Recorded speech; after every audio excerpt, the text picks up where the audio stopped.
21వ వాక్యాన్ని మనం జాగ్రత్తగా చదువుదాం. నేను సమృద్ధి గల దాననై నేను సమృద్ధి గల దాననై వెళ్ళి తిని. ఎక్కడికి వెళ్ళింది? ఎక్కడ ఉంది?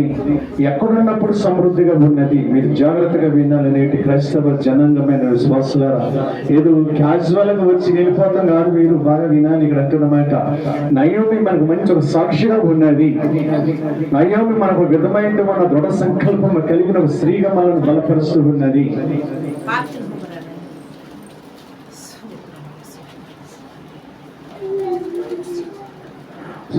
ఆలోచించండి.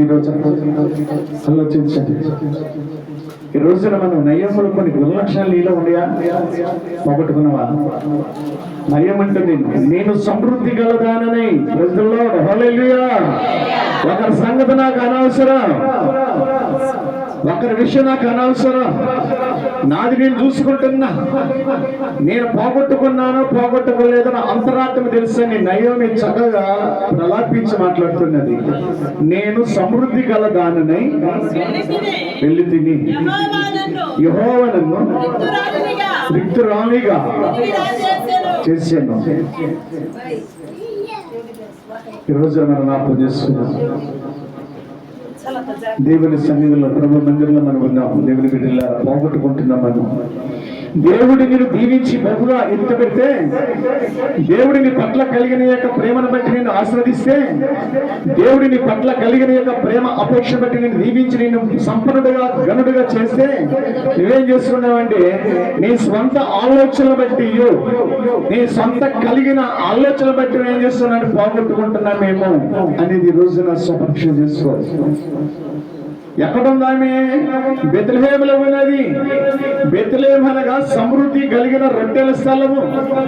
దేవుని సన్నిధి అనగా సమృద్ధి కలిగిన జీవం గల వాక్యాన్ని నీకు నింపేవాడుగా ఉన్నాడు ప్రభువా. దేవుని సన్నిధి వస్తున్నావు, వాక్యమైన రొట్టె నువ్వు భుజిస్తూ ఉన్నావు. దేవుని సన్నిధిలో ఉన్నంత వరకు కూడా నువ్వు సమృద్ధిగా ఉంటావు. దేవునితో సమృద్ధిగా ఉండి దేవునితో స్నేహం చేస్తే నీకే కొరత రాదు.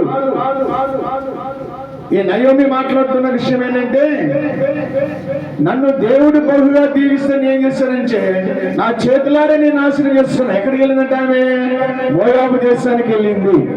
మోయాబు దేశం అనగా బనాయికోరు సంఘం, బనాయికోరు ప్రజలు, లోక సంబంధమైన వారు, భక్తి లేనోళ్ళు, దేవుడంటే భయం లేనోళ్ళు, లోకానుసారంగా జీవించేది ఏంటంటే మోయాబు దేశము.